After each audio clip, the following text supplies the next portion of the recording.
الحمد لله وحده والصلاة والسلام على من لا نبي بعده أما بعد أعوذ بالله من الشيطان الرجيم من حمزه ونفخه ونفسه بسم الله الرحمن الرحيم والعصر إن الإنسان لفي خسر إلا الذين آمنوا وعملوا الصالحات وتواصوا بالحق وتواصوا بالصبر وقال النبي عليه الصلاة والسلام طلب العلم فريضة على كل مسلم رواہ الطبرانی.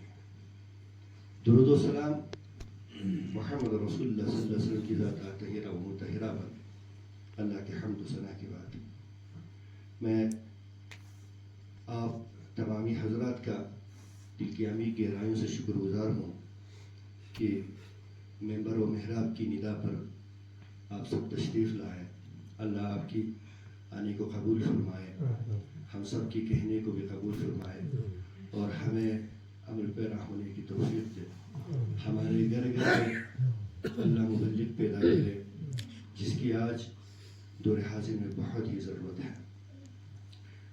آپ تمام جانتے ہیں کہ الحمدللہ آپ کی کمیٹی میں آپ کے علماء نے موسم سرما کی تئیں ایک درس تعین کیا ہے ماہ جنوری اور ماہ فروری کے ہر اتوار کو, اور اس سلسلہ وار کا آج پہلا کڑی ہے جس سے اور ہم تمہیدی درس بھی کہہ سکتے ہیں.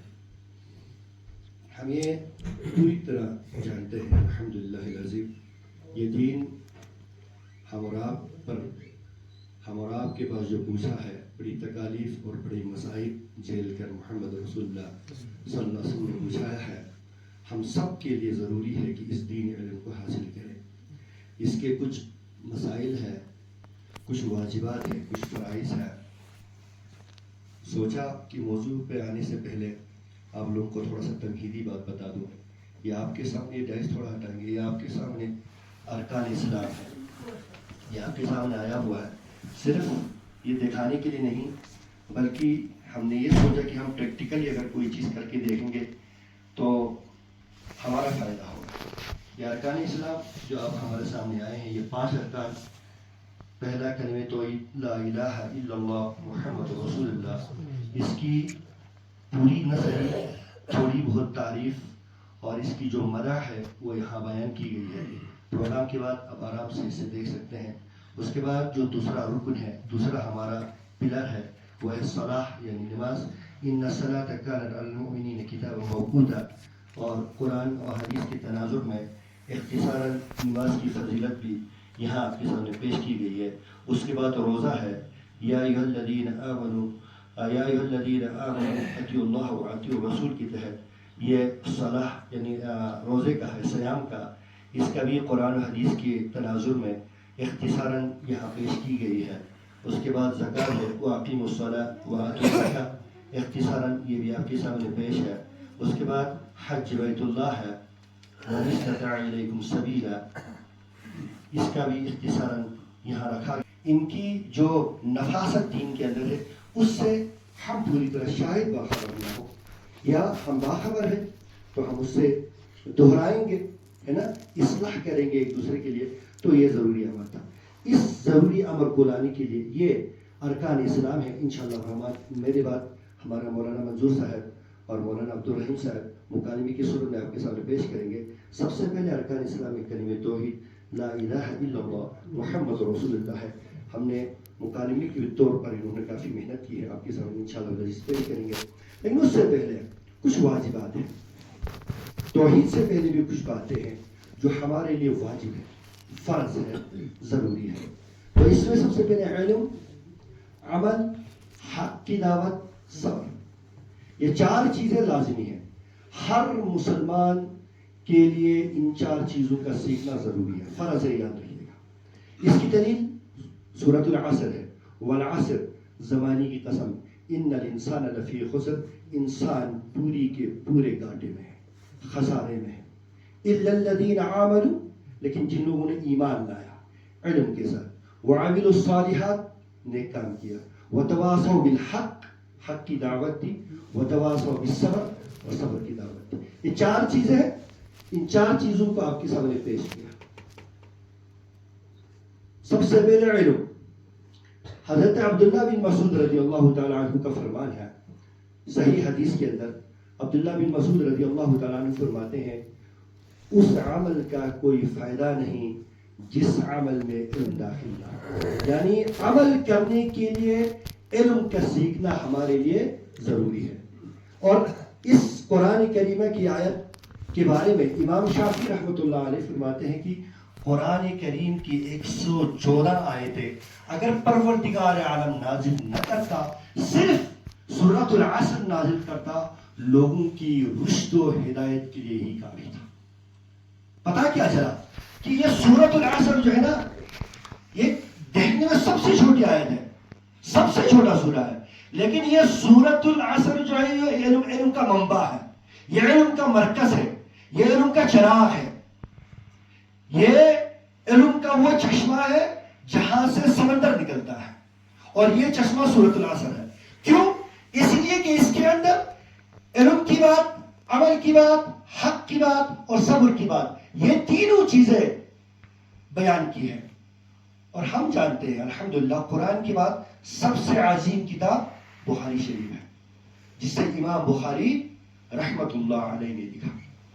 اور امام بخاری، میں نے جمعہ کی بیان میں بھی آپ کے سامنے عرض کیا تھا، امام بخاری رحمت اللہ علیہ نے اپنی کتاب بخاری شریف کے اندر جب علم کا باب آتا ہے نا تو ایک عجیب بات لکھتا ہے کہ باب العلم قبل القول والعمل. علم کی ضرورت قول اور عمل سے پہلے. کتنی بڑی بات کہا ہے کہ علم نہیں ہوگا تمہارا قول، تمہاری بات مدلل نہیں ہے، تمہاری بات کی کوئی اوقات ہی نہیں ہے. علم نہیں ہوگا تمہاری عمل کی کوئی ضرورت ہی نہیں ہے. تو اس لیے لایا العلم قبل قول والعمل. یہ وہ علم ہے جو آپ کی بات اور آپ کے عمل سے پہلے ہے. اور پھر ایک خوبصورت سورہ محمد صلی اللہ علیہ وسلم کی ایک آیت دلیل کے طور پر لایا، کہا کہ فَعْلَمْ أَنَّهُ لَا إِلَهَ إِلَّا اللَّهُ. اے نبی صلی اللہ علیہ وسلم آپ علم حاصل کر لیجئے لا الہ الا اللہ. اور اس کی دوسری دلیل اللہ کے ہم سب جانتے ہیں، اللہ کے حبیب صلی اللہ علیہ وسلم جب غار حرا میں گئے تو غار حرا میں سب سے پہلے جو آپ پہ نازل ہوا وہ کیا تھا؟ اقرا، پڑھ لیجئے، علم حاصل کر لیجئے، بِاسْمِ رَبِّكَ الَّذِي خَلَقَ، اس رب کے نام سے جس نے آپ کو. اور غار حرا میں سب سے پہلے جو آیت نازل ہوا وہ بھی اقرا تھا. اور یہ دلیل بھی فَعْلَمْ أَنَّهُ لَا إِلَهَ إِلَّا اللَّهُ، یہ بھی بتا رہا ہے کہ علم کی کتنی بڑی اہمیت ہے. اور اس کی سب سے بڑی دلیل اگر احادیث میں بیان کرے تو اللہ کے نبی نے فرمایا طلب العلم فریضۃ علی کل مسلم. فریضہ کس کو بولتا ہے؟ فرض کس کو بولتا ہے؟ ہم سب جانتے ہیں فرض اس کو بولتا ہے وہ عمل جس عمل کے کرنے سے انسان کو نیکی ملے. فرض وہ عمل، واجب وہ عمل جس عمل کے کرنے سے انسان کو نیکی ملے. فرض وہ عمل جس عمل کے نہ کرنے سے انسان گناہ میں مبتلا ہو جائے. یعنی ہر حال میں جو عمل کرنا ہمارے اوپر لازمی اور ضروری ہے اس سے واجب اور فرض کہا جاتا ہے. تو یہ حدیث بتا رہا ہے کہ علم حاصل کرنا ہم سب کے اوپر فرض ہے. تو شریعت کے اندر جو سب سے پہلی چیز، جو سب سے چھوٹی کی بات بتایا وہ کیا بتایا کہ علم حاصل کرنا ہے. کس کا؟ شریعت کا، قرآن و سنت کا. والعصر ان الانسان لفی خسر، تمہیں خسارے سے بچنا ہے تو، گھاٹے سے بچنا ہے تو. پھر جب وہ علم حاصل کیا وعملوا الصالحات، اس علم کے مطابق نیک عمل کرنا ہے. جو علم آپ نے قرآن و سنت سے حاصل کی اسی کے مطابق آپ نے عمل کرنا ہے. اس علم سے نہ آگے جانا ہے نہ اس علم سے پیچھے رہنا ہے. جتنا علم آپ نے حاصل کیا ہے، جتنا علم قرآن و سنت نے بتایا ہے، اسی محور کے اندر رہ کر تم نے عمل کرنا ہے. اس سے بولا جاتا ہے عامل الصالحہ. اب کیا ہوا؟ آپ نے علم حاصل کی اور سب کے اوپر فرض ہے یاد رکھیے، آپ نے علم حاصل کی، علم حاصل کرنے کے بعد آپ نے عمل صالح کیا، آپ کا کام ختم نہیں ہوا، یہاں پہ آپ نے رکنا نہیں ہے، بلکہ یہ واجب کا تیسرے دروازے پہ آپ کو دستک دینا ہے اور اس فرمان پر عمل پیدا ہونا ہے، وَتَوَاصَوْا بِالْحَقِّ، آپ نے حق کی دعوت دینا ہے۔ کس کی دعوت دینا ہے؟ اور اس کا طریقہ کار بھی قربان جائے نا، اس کے طریقہ کار بھی میرے نبی نے بتایا، اس کے طریقہ کار بھی قرآن میں موجود ہے۔ قرآن میں اللہ نے کہا یا ایھا الذین آمنوا، او لوگوں جنہوں نے ایمان لائے، قوا انفسکم، سب سے پہلے اس عمل کے دائرے میں آنے کے بعد، اس علم اور عمل کے دائرے میں آنے کے بعد اپنے آپ کو جہنم کی آگ سے بچاؤ، وَأَهْلِيكُمْ، پھر حق کی دعوت دو اپنے اہل عیال کو، اپنی گھروندے کو، اپنے گھر والوں کو۔ اہل عیال میں آپ کا پورا گھر شامل ہوتا ہے، اہل عیال میں آپ کا پورا گھر آتا ہے، آپ کی بیوی، آپ کے بچے، آپ کے والدین، سب آپ کے اہل عیال میں آتا ہے۔ قُوا أَنفُسَكُمْ وَأَهْلِيكُمْ نَارًا، اپنے اوپر اس شریعت کو، اس علم کو اعراض کرو، اس کے بعد اپنے اہل عیال پہ، پھر نہ رکو۔ یہ دوسری سیڑھی ہے۔ اللہ کے نبی صلی اللہ علیہ وسلم پہ جب یہ وحی نازل ہوئی، اقرأ باسم ربک الذی خلق، اب یہی رکے نہیں، اب گھر آئے۔ سب سے پہلے کس کو بتایا؟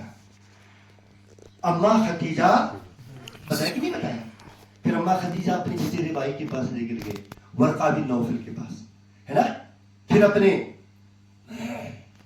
گھرانے کو بتایا، قُوا أَنفُسَكُمْ، اس قرآن کی آیت کے تحت نبی نے عمل کرتے ہوئے اپنی اہلیہ حضرت خدیجہ الکبریٰ کو دعوت دی سب سے پہلے، اور پھر ہمیں بھی اس قرآن کریمہ کی آیت پر عمل کرتے ہوئے نبی محترم صلی اللہ علیہ وسلم کی طریقہ کار کو اپناتے ہوئے قُوا أَنفُسَكُمْ، اپنے گھر والوں کو جہنم کی آگ سے روکنا ہے۔ یاد رکھیے گا، کلکم مسئول عن رعیتہ، نہیں تو کل قیامت کے دن ہمارا سے سوال ہوگا آپ اپنے گھر والوں کے بارے میں۔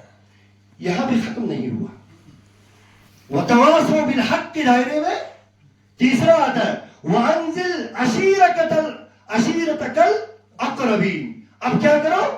اپنے گھرانے کو جمع کرو، اپنے قوم کو جمع کرو، اپنے قریبی رشتہ دار کو جمع کرو۔ یہاں قرآن نے حکم دیا، یہاں اللہ کے نبی نے جمع کیا کہ نہیں کیا؟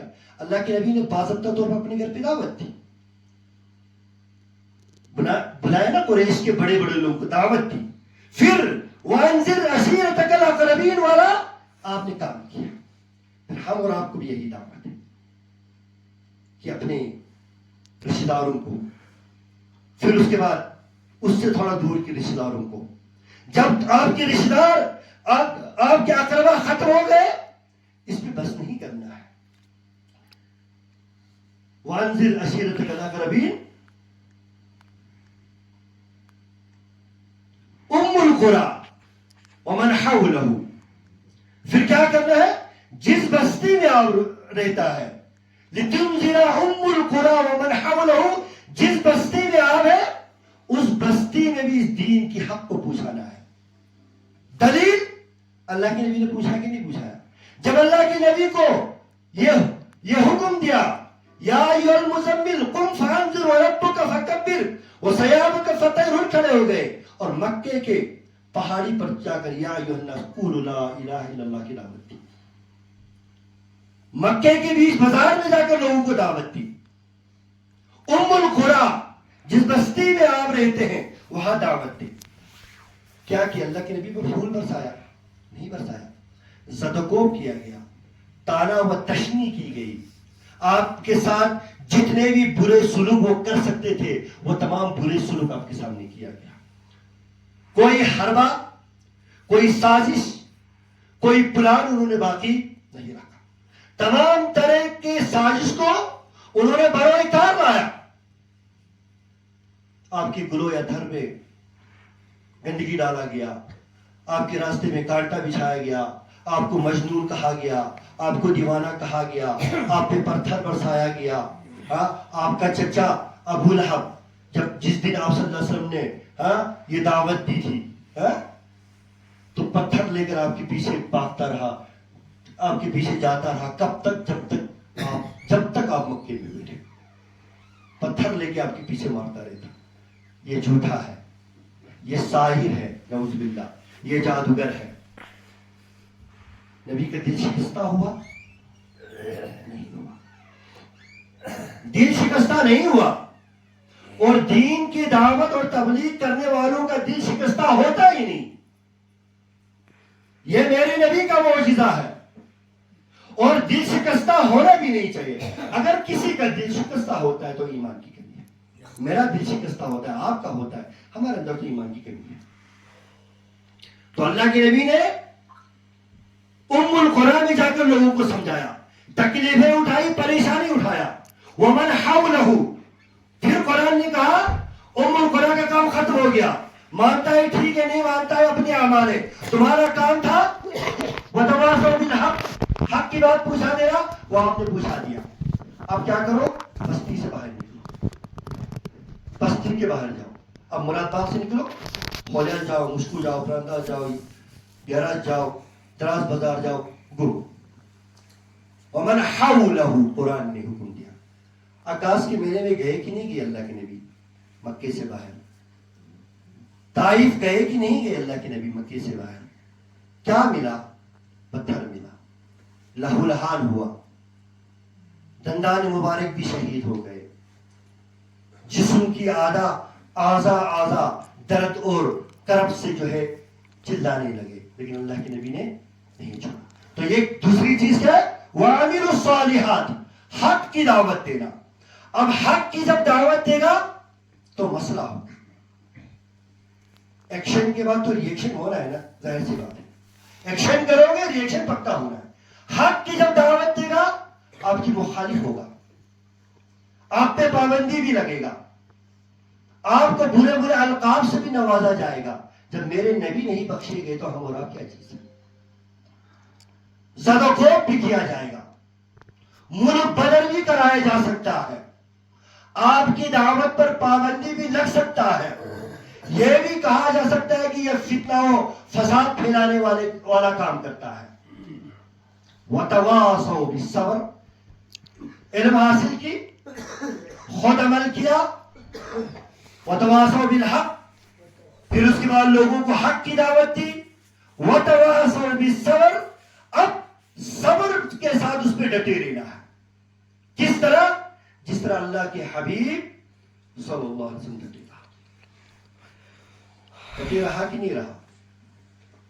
10 سال مکے میں رہا، اب کانٹے پہ سوئے. دن کی چین اور رات کی نیند آپ کو نصیب نہیں تھا.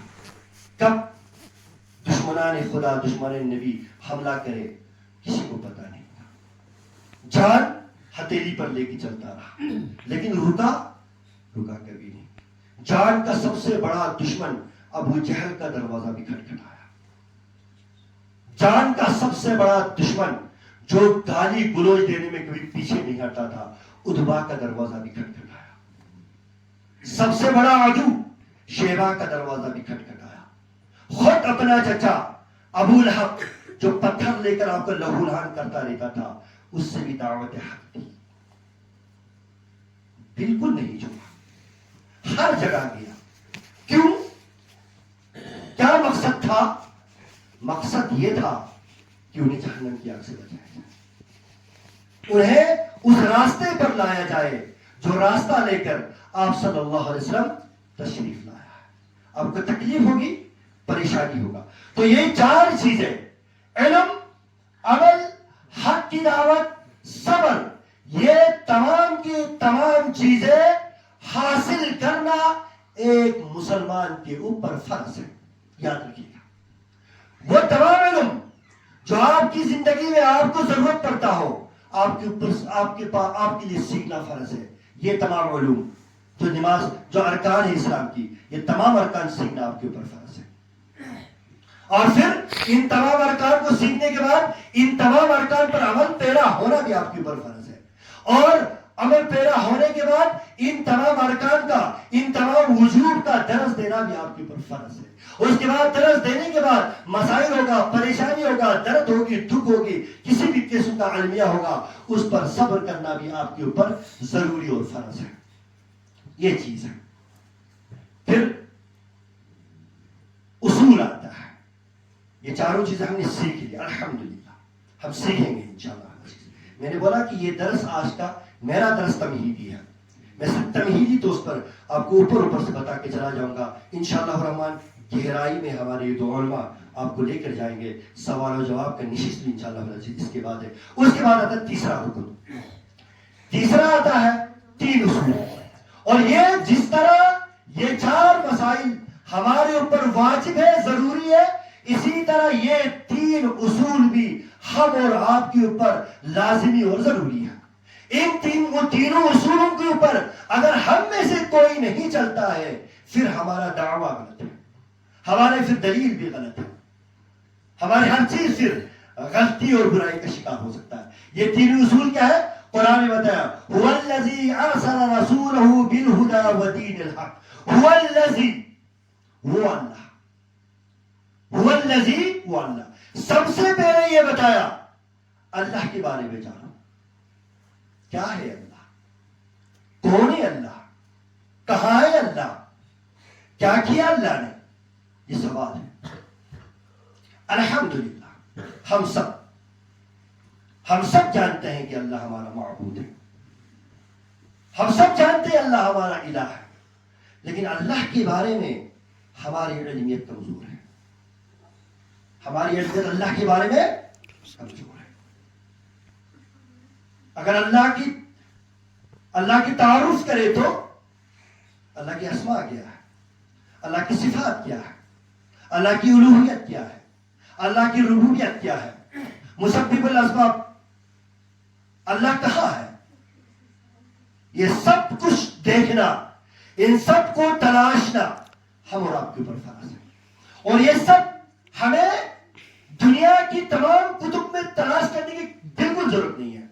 یہ تمام چیزیں ہمیں 2 چیزوں میں ملے گا, اللہ کے قرآن میں اور نبی کے اصول میں.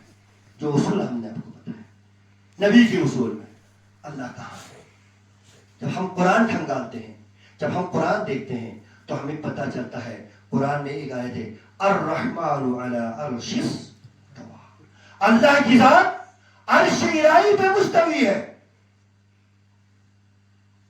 اور اللہ اس طرح قادر مطلق ہے کہ وہ ایک ساتھ میں پوری کائنات کو دیکھ سکتا ہے. وہ اللہ کی بصیرت ہے. اس کی بصیرت ایسی کہ اس جیسا کسی کی بصیرت نہیں. وہ ہر ایک کی دلوں کے راز کو جانتا ہے. یہ اس کا علیم ہونے کا ثبوت ہے.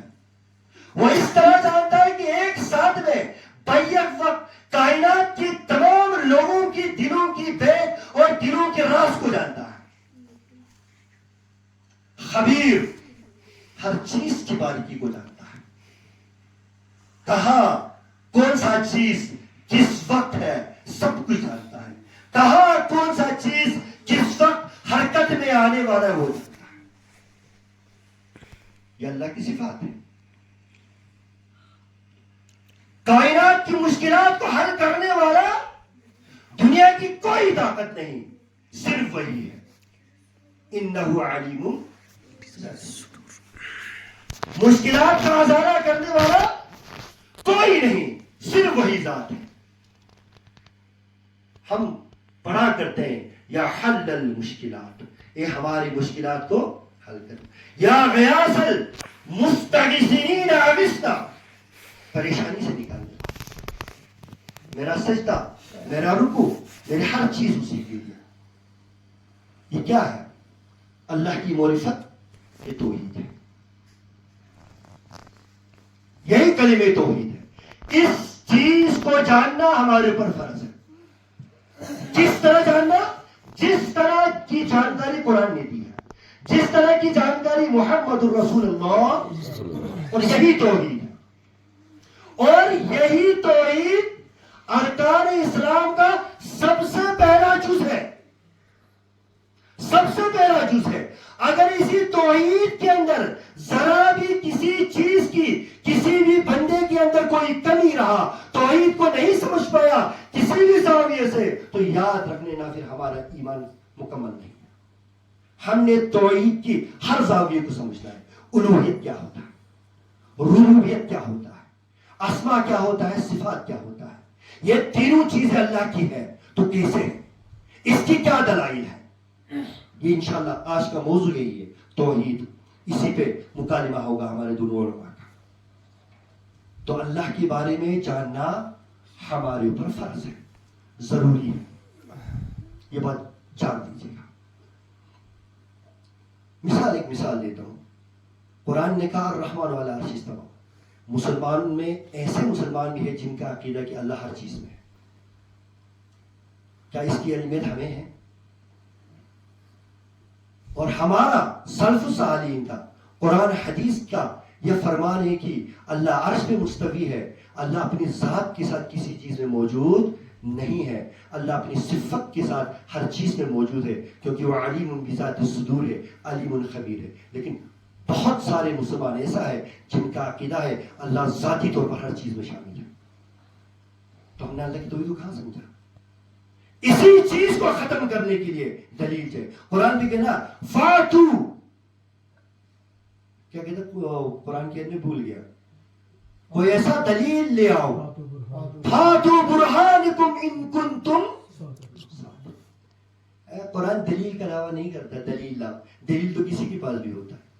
دلیل تو ہر ایک ہندو کے پاس بھی تو دلیل ہے, بھائی ہمارا دین صحیح ہے. عیسائیوں کے پاس بھی دلیل ہے, ہمارا دین صحیح ہے.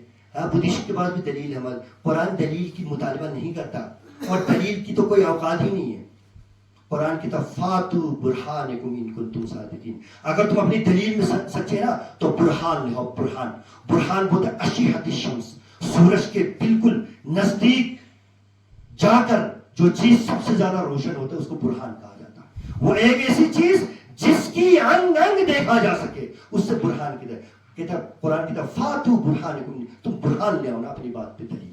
تو اللہ کی توحید پہ دلیل چاہیے کہ نہیں چاہیے؟ کم سے کم 2 یا 3 دلیل تو آپ کو چاہیے, ہے کہ نہیں؟ جیسے ایک دلیل میں نے بتا دیا الرحمن علی العرش استوى, کر لو. قرآن کے انکار کرتا ہے تو ہم تو وہی لائیں گے فاتو برہانکم ان کنتم صادقین. ہم نے تو برہان لایا ہے. قرآن کہتے ہیں الرحمن علی العرش استوى, اور انہ علیم بذات الصدور. اللہ تو اپنی علم کے ساتھ سب کے ساتھ ہے. انہ علیم الخبیر, اللہ تو اپنی صفت کے ساتھ سب کے ساتھ ہے. کہ نہیں ہے؟ الحمدللہ ہمارے پاس روشن دلائل ہے قرآن و حدیث کے سلسلے میں. تو هو الذی, وہ اللہ, یہ اللہ کی معرفت ہو.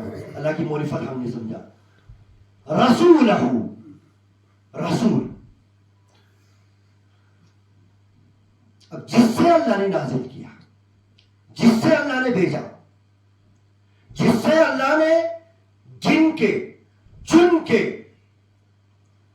ہر ایک میں سے اللہ نے ڈھونڈ کے سب سے بہترین سب سے افضل بنا کر کائنات میں بھیجا.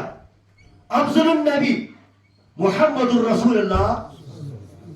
اب اس کے بارے میں ہمیں علم ہونا چاہیے کہ نہیں ہونا چاہیے؟ ہم جانتے ہیں کہ ہمارے نبی محمد رسول اللہ صلی اللہ علیہ وسلم ہے. یہ کلمے کی دوسری جز ہے, لا الہ الا اللہ محمد. ایک جز کو مانا, دوسری کو جز کو نہیں مانا کافی ہے. لیکن ہمیں کیا پتا ہے کون ہے محمد الرسول اللہ؟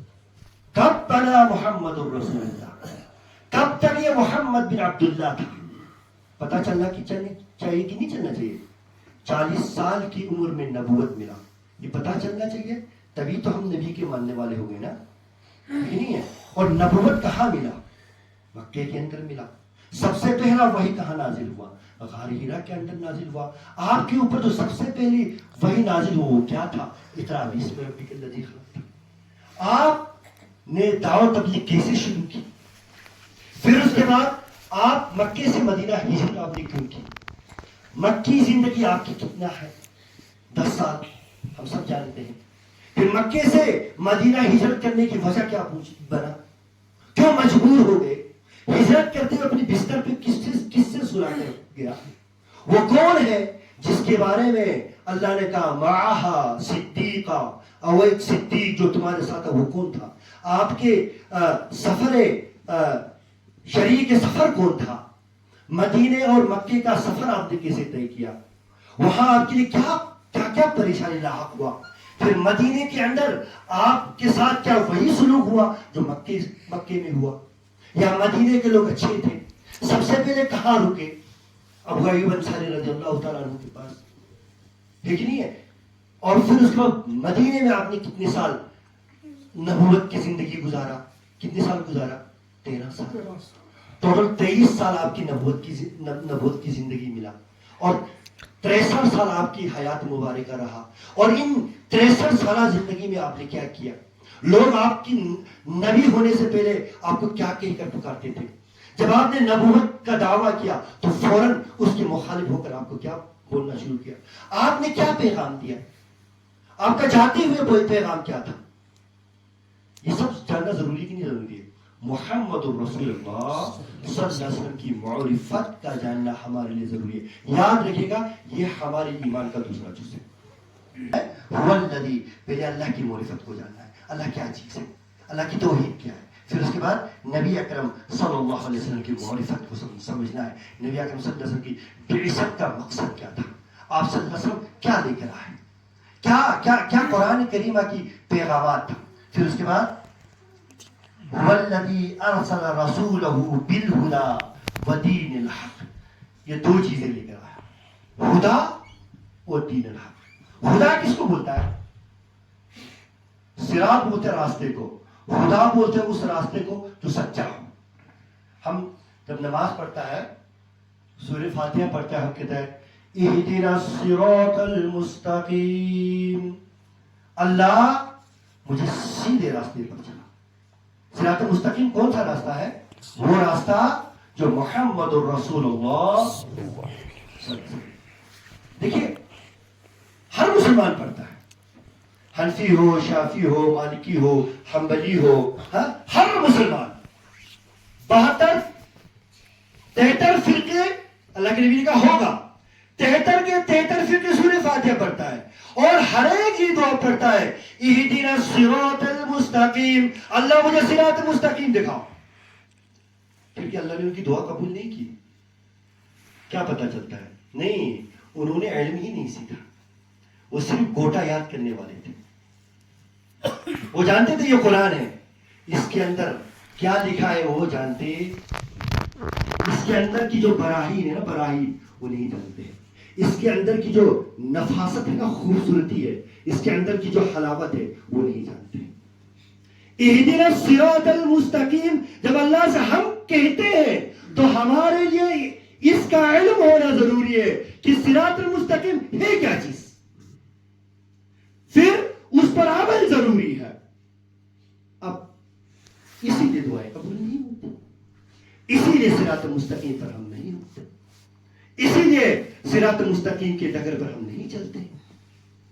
یہ عالمیات، یہ درس آج ذہن میں بٹھا کے لوگوں تک پہنچانے والا درس ہے.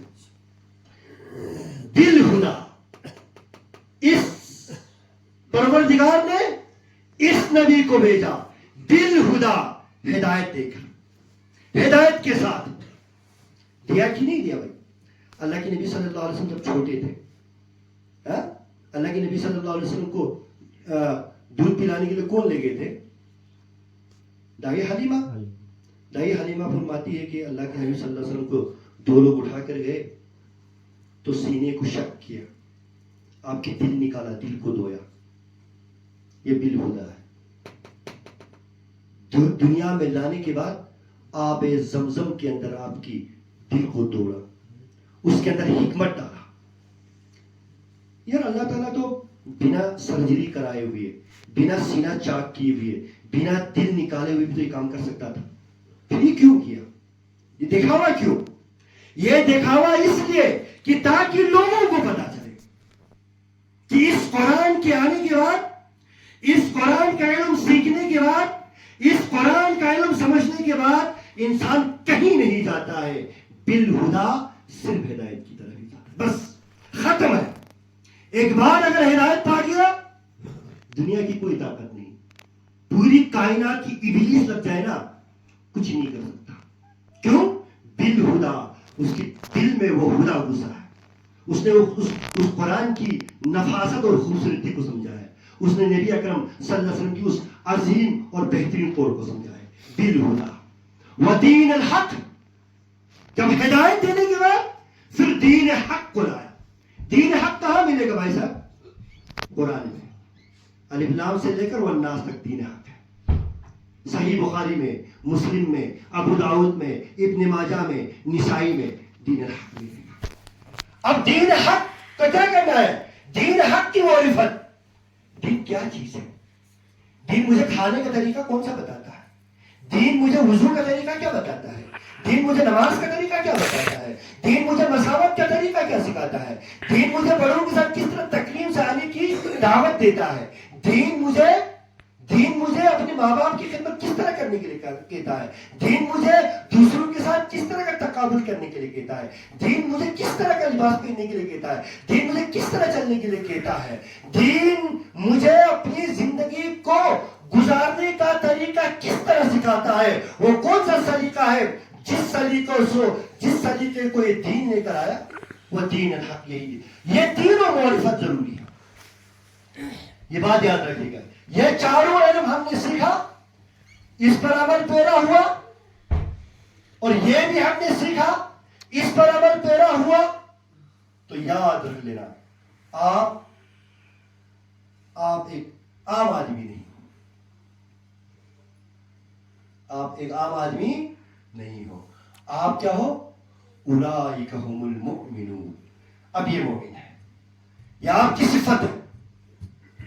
علم بھی ہے، عمل بھی ہے، حق کی دعوت بھی ہے، صبر بھی ہے، اللہ کی معرفت بھی ہے، نبی کی معرفت بھی ہے، دین کی معرفت بھی ہے. اس سے مومن کہا جاتا ہے. کیا کہا جاتا ہے؟ یہ مومن ہے، مومن الحق. یہ حق کا دعویٰ کرنے والا مومن ہے. دنیا کی کوئی طاقت اس سے اللہ کی جنتوں سے لطف اندوز ہونے سے نہیں روک سکتا. تو ضرورت ہے کہ نہیں ہمیں سیکھنے کی؟ ہمیں سیکھنے کی بہت ضرورت ہے، ہمیں سمجھنے کی بہت ضرورت ہے. میں نے کہا آج کا یہ درس صرف تمہیدی تھا. انشاءاللہ الرحمن اگلی سنڈے کو خواتین کا ہوگا، پھر مرد حضرات کا ہوگا. اس سے اچھے طریقے سے ہوگا، اس سے اچھے طریقے سے ہوگا، اس سے بہترین طریقے سے انشاءاللہ. ہمیں پتہ چلا، ہم نے دیکھا الحمدللہ آپ کی سینوں میں بھی وہ جوش ہے، وہ جذبہ ہے. الحمدللہ اکثریت جو ہے یہاں آ چکا ہے. اللہ تعالیٰ آپ کے آنے کو اور ہم سب کی بولنے کو جو ہے اللہ تعالیٰ شرف قبول سے نوازے.